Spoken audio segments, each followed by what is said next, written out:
Hi everyone, my name is Karen, this is my channel RatherBeReading, and today I'm bringing to you my August wrap-up.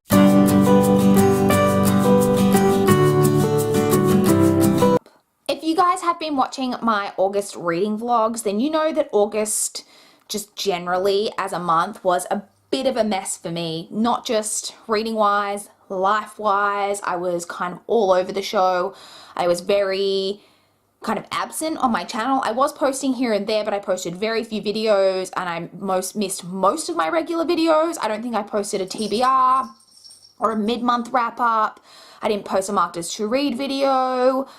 I was just kind of all over the shop, and that definitely bled into my reading as well. My reading was all over the shop during Book Swapathon, which I do have a vlog for as well. I got a lot read, but apart from that, I had a pretty off reading month. But let's jump straight in and talk about my statistics for my reading month.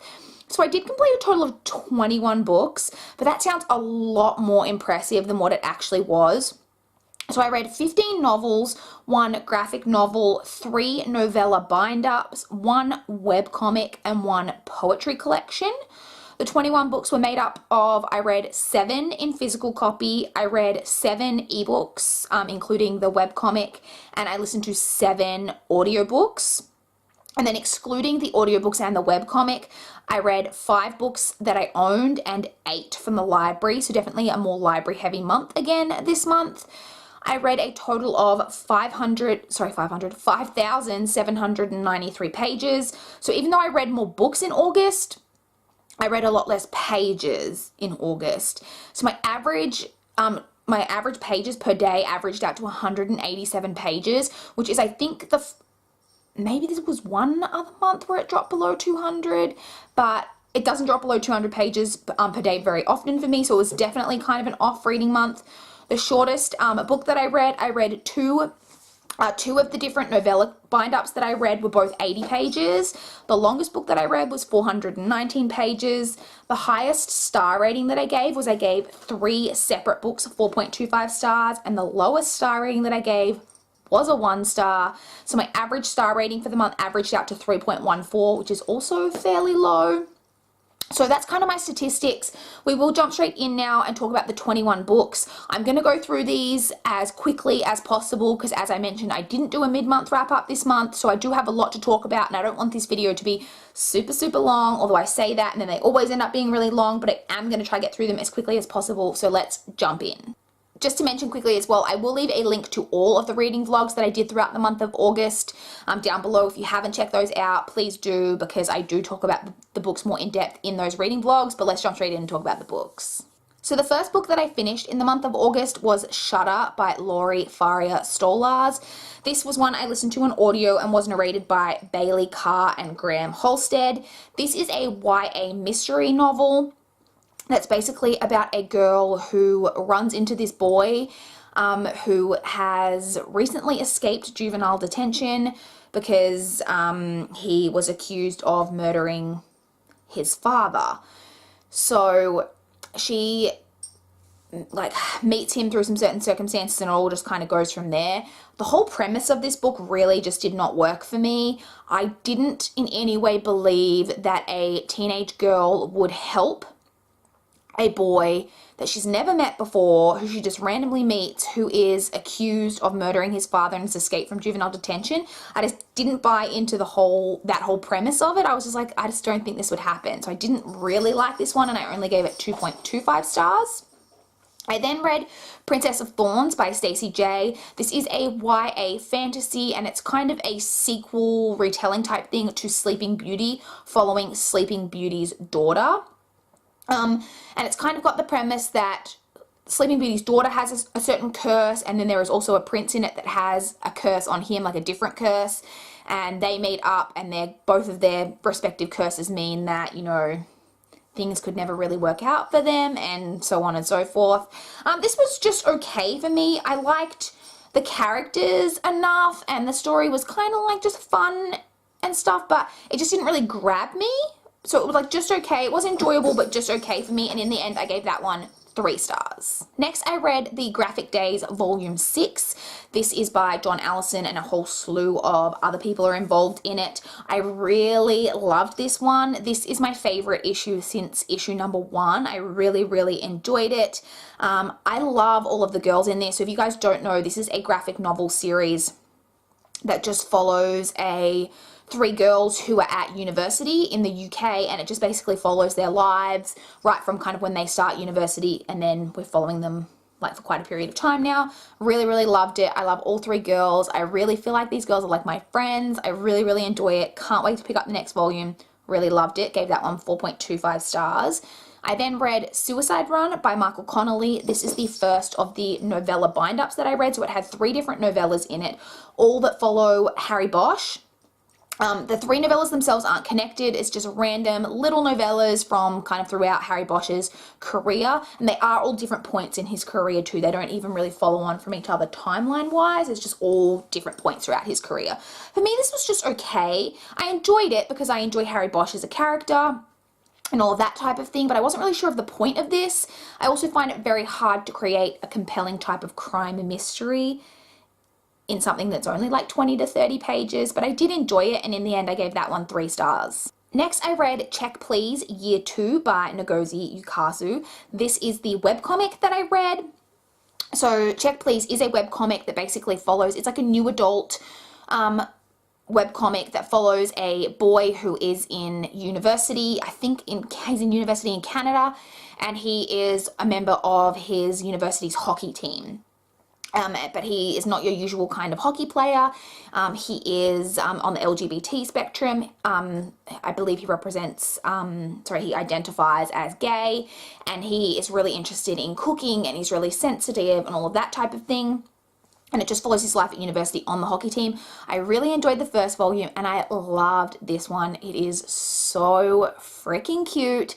And the end of this like year 2 part, I actually squealed out loud when I read it. I was like so into it. Can't wait to pick up year 3. Really enjoyed the webcomic, and in the end I gave that 4.25 stars. I then read Rumors by A.C. Arthur. This is one of my backlog Kindle books, but does also happen to be a book that I received from NetGalley for review. This is a thriller novel about there was a group of friends in university, and we follow a lot of different characters, but basically there was this girl and her best friend was murdered, and the girl who we are following, her boyfriend was accused of murdering her best friend.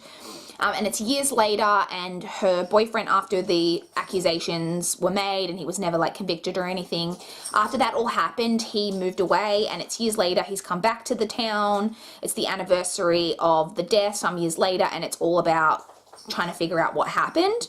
This was okay. There are a lot of characters and a lot of different points of view, which can get a little bit muddy sometimes. I like the overall premise. There's also, if you're a person who doesn't like cheating in your books, do not read this because there's a lot of cheating that goes down. It's kind of a very like dramatic soap opera-y type thriller, if that makes any sense to anyone. It also, fair warning, just ends. It turns out that this is the first book in a series, and it's not the type of book where you get a resolution to this mystery and then there's a new mystery in the next book. The book really just ends and you don't get a resolution. So I don't know how it's going to end. I do want to pick up the next one because I'm invested enough to want to know what's going on with it. But yeah, I enjoyed it, but there's definitely a lot of problems with it, and in the end I gave that one 3 stars. Next, I listened to another audiobook that was Hell House by Richard Matheson, which is narrated by Ray Porter. I apologize if you guys can hear my cat. She is absolutely going berserk in the background. So this is a classic 70s horror type of book that basically follows, there is a scientist, 2 psychics, and then the scientist's wife, and they all go to this very famous haunted house. It's like the most haunted house ever, where all of this kind of, stuff has happened over the years, and they are going, the scientist is trying to kind of disprove the haunting type thing, and then you've got the 2 psychics who, trying to get in touch with the house and all of that type of thing. I really didn't like this. It got worse for me as it went on. At first I was like, oh, I can maybe get into this. I really, in the end, didn't like it. I found the violence just got more and more gratuitous as the book went on. A lot of the haunting and violence is very sexually motivated and normally towards women. There's a lot of stuff in there about women and women's bodies that I didn't appreciate. It also has some homophobic undertones. So by the end of the book, I was just left feeling really uncomfortable. I just didn't really like it, and I found the ending really disappointing too. So in the end, I gave that one 2 stars. I then read Magic Study by Maria V. Schneider. This is the second book in the study series. I definitely don't think this was as good as book 1, but I did still really enjoy it. I love the relationship that's present in this series, and I really liked that in this one, I thought that we get the 2 characters who are in like the main relationship kind of getting closer to each other in terms of their own power, because there was a bit of a like they become more equals, if you know what I mean. There was maybe a little bit of a disparity in terms of their own like power. It's hard to go into without kind of spoiling things in book 1, but they're also very, very supportive of each other, and I really, really love that. There's some side characters in here who I really, really love. There was a mystery element in this that in the end to me was a little bit anticlimactic, but oh, and I should also say as well that Maria V. Schneider does really well with her world building. We're in kind of a different setting in this one without spoiling anything, and without her ever really, it's definitely not info dumpy, without her even really realizing, without us ever really realizing that she's doing it, she manages to build the world so well. I have such a clear picture in like both books I've read that of exactly what the world is and how it works. I really enjoyed this, and in the end I gave this 3.75 stars. Next on audio, I listened to Always by Lindsay Sands. This one was narrated on audio by India Baldwin. This is a historical romance that I didn't really like. And I have read a bit of historical romance in kind of the last year and enjoyed most of it. Didn't really, I don't know if I've read it this year, the other historical romance, or it just feels recent, or I've read it over the last couple of years. I don't really know, but I didn't like this one at all. I didn't like either of the 2 leads. So the premise of this one is kind of that we've got the king's illegitimate daughter, and the king like declares that she must be married off to this particular guy, and they get married, and then it's their like relationship. But I didn't really like either of the 2 main characters. The female main character is this blend between supposed to be being really like fiery and sassy, but also really naive. And while I do think that combination of personality traits can be done well, it really didn't work for me in this story. I just really didn't like her, and I just didn't think it worked. I also found the main female character extremely frustrating because there's all of this kind of stuff going on in the story, and she just will not listen to anyone when they're like, there's repeated different kinds of attacks and things like that on people, and they're like, don't go anywhere alone because you're clearly a target, and she just continually ignores everyone, and it was so annoying. Like, she was seriously pissing me off in this book. In the end, I really didn't like it, and I only gave it 2 stars. I then read another novella collection from Michael Connolly, Angle of Investigation. This one I really liked. So this is, again, 3 novellas from the Harry Bosch universe, and I really liked this one. We got kind of an origin story to it's not really a spoiler. There's, in the Michael Connolly series, at one point Harry Bosch, there's some stuff in there about a saxophone, and you get the kind of origin story to that in one of the novellas, which I really liked seeing that. And then my favorite, we got a novella from Harry Bosch. So he's basically trying to solve a cold case that came up while he was like a beat cop, so when he was like a rookie cop, and so we get a flashback in that novella to him as a rookie cop, and I totally loved that, because when the Harry Bosch series starts, you're already following him as like a seasoned detective, so getting to see him as a rookie cop, I totally really enjoyed. So this was definitely a fun novella collection for me, and in the end I gave that one 3.5 stars. Next on audio, I listened to Snap by Belinda Bauer. This one is a fairly recent release and is another adult thriller. This one basically follows, so you're following a teenage boy named Jack who 3 years ago, I think it is, was in a car with his siblings and his mother, and their car broke down on the side of the highway, and it was kind of in the time before cell phones were like a really huge thing, and so his mother left them in the car to walk to the nearest emergency phone to call for help. And so the mother walks to the emergency phone. However, she's like, she goes missing, and then several days later, I think it is, her body is found. She's been murdered. And we're then following Jack several years later, who, since this has happened, his father has kind of walked out on the family. And so Jack is the oldest sibling, supporting his younger sisters and trying to hide from like the authorities and things like that, that they are living on their own. He is very rage-filled. We're also following a female character who is at home one day. An intruder breaks into her house while she's home, and she then finds a knife next to her bed with a note saying, "I could have killed you." And so we're kind of following these two separate storylines. Like I said, I really liked the commentary in there on the kind of dichotomy between dealing with your grief and being so upset about the loss of a parent, but also so angry. Like, he's really angry with his mother because she left them. She left them on the side of the road. Like, how could she do that? But at the same time, he loved his mother. All of that type of thing. I thought it was pretty well done. There was one part of the story where I thought it was going to lose me because I was like, I don't understand how that works, and it seems frankly ridiculous, but they managed to bring it back around and it actually did make sense. And in the end, I really enjoyed it, and I gave that one 3.75 stars. I then read Love Bites, 101 Tips for Dating Guys with Fangs by Claire Hooper. This is a self-help. It's described as, it's obviously fictional self-help because vampires aren't real. Sorry to break it to you. It is supposed to also be a humor book, and it is written by an Australian comedian. I really didn't like this. This was the most ridiculous, pointless story I've ever read. It's literally, as it says in the title, 101 tips for dating vampires, or how to find vampires to date.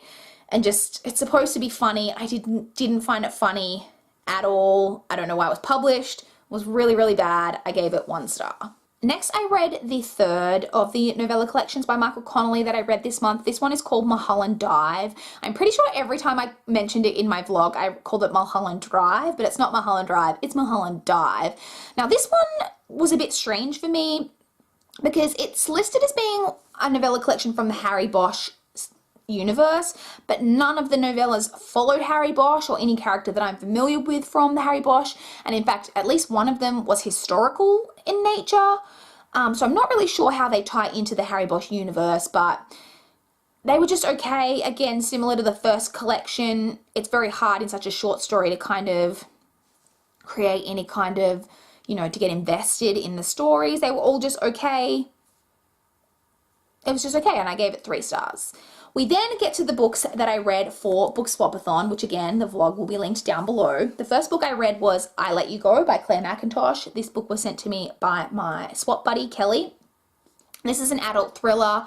I don't want to give too much away, but it's basically follows, there's been a tragic accident, and of the woman who was involved in the tragic accident, she, following the events, can't cope, and so she ends up moving to a really remote area, and it's basically then the type of thing that you can move away, but that doesn't mean that your past isn't going to catch up with you.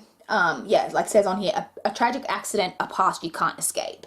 I really enjoyed this. I thought it was really well written. There is, being a thriller, there is like a twist, as there always is in thrillers. However, part of the twist I did guess, but I didn't understand how that twist was going to work, and the way that the author did like kind of make that twist kind of work, I did think was really well done, and I didn't see that aspect of it coming. I really enjoyed it. I enjoyed the parts. We get some perspectives of like a police detective. I really enjoyed that as well. Really enjoyed this. In the end, I gave this 4.25 stars. I then read The Babysitter by Cheryl Brown. This is another book that I was approved for on NetGalley. This one is another thriller, and this one basically follows a babysitter, hence the title. She becomes a live-in babysitter for this family. Basically, she lives near them, next door, or a couple of doors down from them, and her house burns down. And they take her into their home, and she becomes their live-in babysitter, like for their children. However, we know, you've made very well, it's not a spoiler, you know from the beginning that the babysitter isn't everything that she seems, and there's something maybe a bit more sinister going on. That was one of the real problems that I had with this story, because we already knew from the get-go that this babysitter, was not everything that she said that she was. was very hard for the book to create any real feeling of suspense because there's no real reveals because we know everything. Like, we have the point of view of the babysitter, so we know everything that's kind of going on. Parts of the story were also just really unbelievable for me, that I can't really talk about the particulars of it without getting into spoilers, but there was just parts of the story that I was just like, why would anyone like not do this, or why would they do this? It just didn't really make a lot of sense. It was enjoyable, but nothing fantastic. In the end, I gave that one 3.25 stars. I then read School for Psychics by Casey Archer. This is another one that I received from NetGalley. This one is a paranormal story that basically follows this girl who has always had kind of psychic abilities, but she didn't really realize that that's what they were.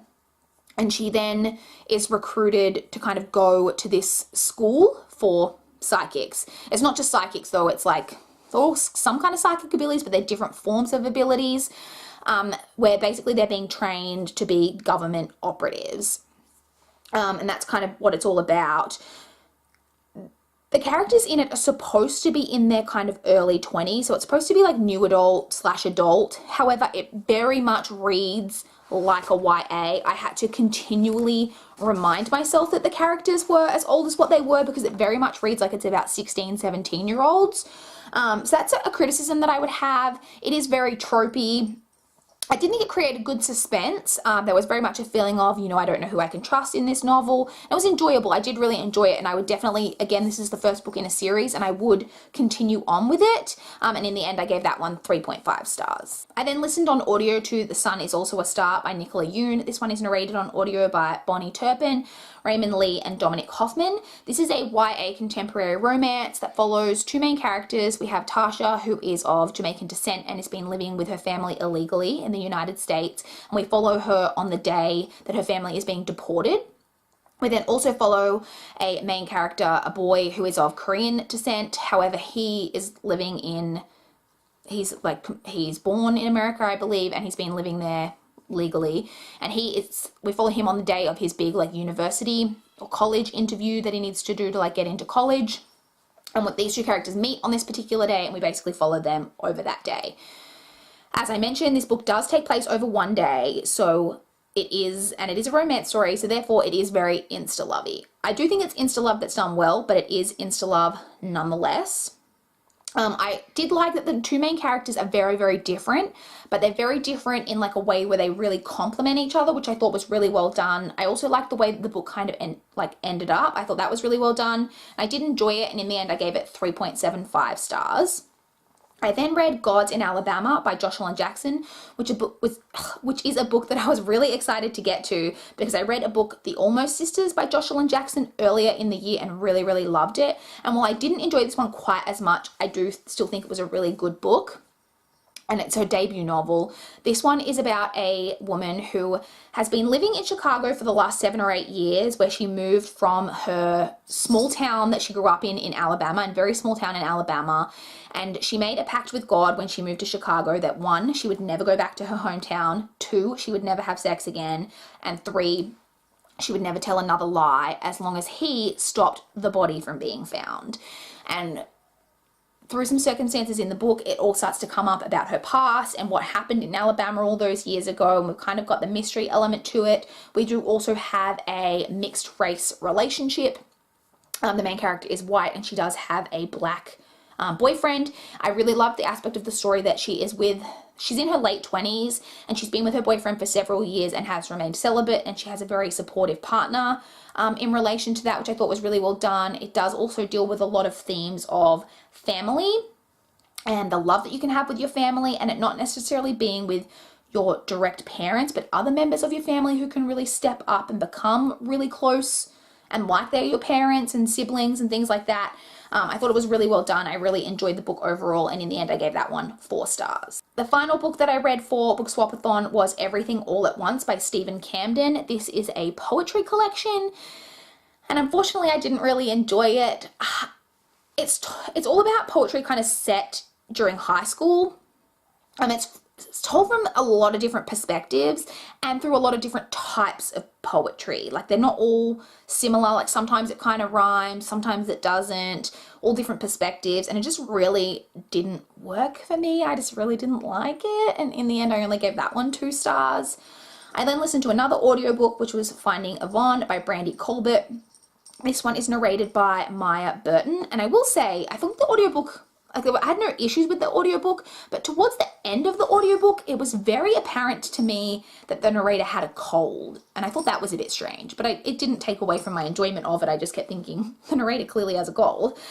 This is a YA contemporary that follows a girl who is a violinist. She has been playing the violin for years and it's a big part of her life and she really, really loves it. However, she's starting to rethink that part of her life. And she comes from a very difficult kind of home life in that her mother left when she was about 6 years old, I think it is, and she lives with her dad, but her dad is very distant. She is also black, so there's some issues of race. One of her love interests in the story is a mixed race individual. Mixed race individual, and it also does talk about the fact that because he appears as white, even though he is mixed race, about how his race can be whitewashed a lot. That was kind of touched on. My main pet peeve with this book is that it has my biggest pet peeve in it, that there's something in the synopsis that doesn't happen until over 70% of the way through the book, which is to me just ridiculous. But it did have some interesting commentary in it on race and things like that, and it was enjoyable, but it's the same with Brandy Colbert's other book that I read. It just didn't quite hit the mark for me, but I did enjoy it, and in the end I gave that one 3.5 stars. And the final book that I read in the month of August was also another audiobook. This one is Trusting You and Other Lies by Nicole Williams, which was narrated by Georgina Marie. This one is just another YA contemporary.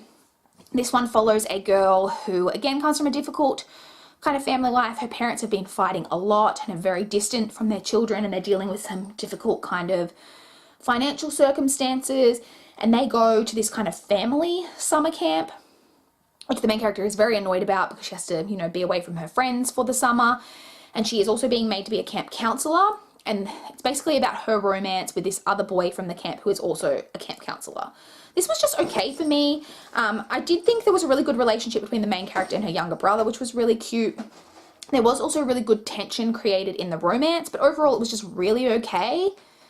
Like it just was just very okay. Like when I finished it, I didn't have any great thoughts about it, any really bad thoughts about it. It was just very run-of-the-mill book for me. And in the end, I gave that one 3 stars.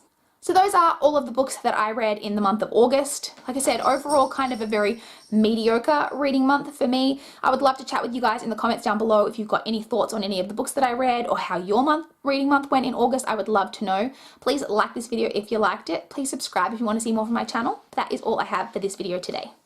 Bye guys!